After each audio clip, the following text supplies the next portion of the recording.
Molded pulp isn't exactly a household word, but it is a household item. Chances are you've got an egg carton in your fridge that's made of it. This thick cardboard-like material can be shaped into a variety of containers, such as those drink carriers they give you at the fast food restaurants. Farms ship out their eggs in trays called filler flats. These flats begin as recycled paper. Old phone books, newspapers, magazines, cardboard, pretty well any product made of paper fibers. The factory even recycles its own flats that have been rejected by quality control. The raw materials go into what's called the pulper, a giant blender that mashes everything up and blends it with hot water that's 43 to 65 degrees Celsius. The hot water swells the fibers, causing them to break apart. After 20 minutes, they become pulp, a watery mixture roughly the consistency of hot oatmeal. The pulp exits out the bottom of the pulper through a filter that screens out plastics and other contaminants. Shaping the flats is a fully automated process. Formation molds descend into a vat filled with pulp. A vacuum sucks the mushy mixture onto them. Water jets rinse off the excess. Rotating above are transfer molds. They grab the flats off the formation molds and move them onto a conveyor.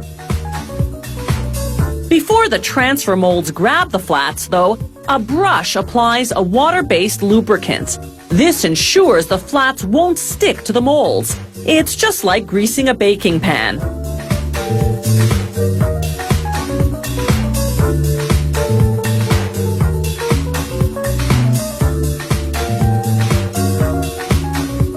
The molds themselves are made of bronze, plastic, or aluminum, depending on how long the factory intends to use them.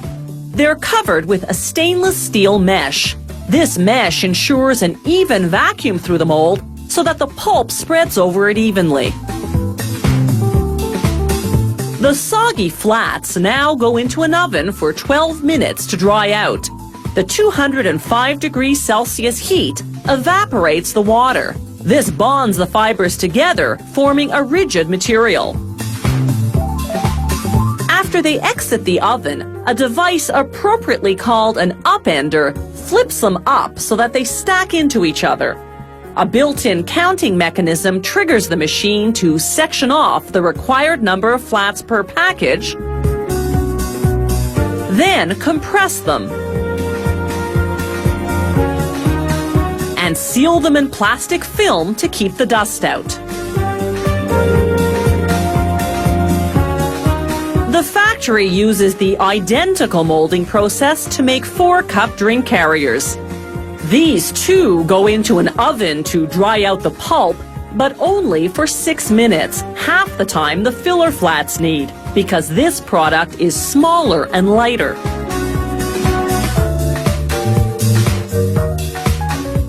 Automated compactors stack the finished drink carriers. Then workers compress them for packing and shipping. The factory also makes disposable urinal bottles for hospitals. They add chemicals to the pulp to make the bottles liquid tight. These molds are three-dimensional and lined with mesh on the inside. When they submerge into the pulp vat, a vacuum sucks in the pulp.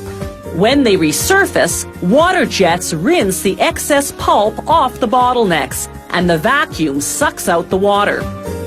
A spiked conveyor belt transports the bottles to the drying oven. They dry at a lower temperature than the flats and drink carriers do, 176 degrees Celsius, and for a longer time, a half hour. This ensures the chemicals making the bottles liquid tight cure thoroughly.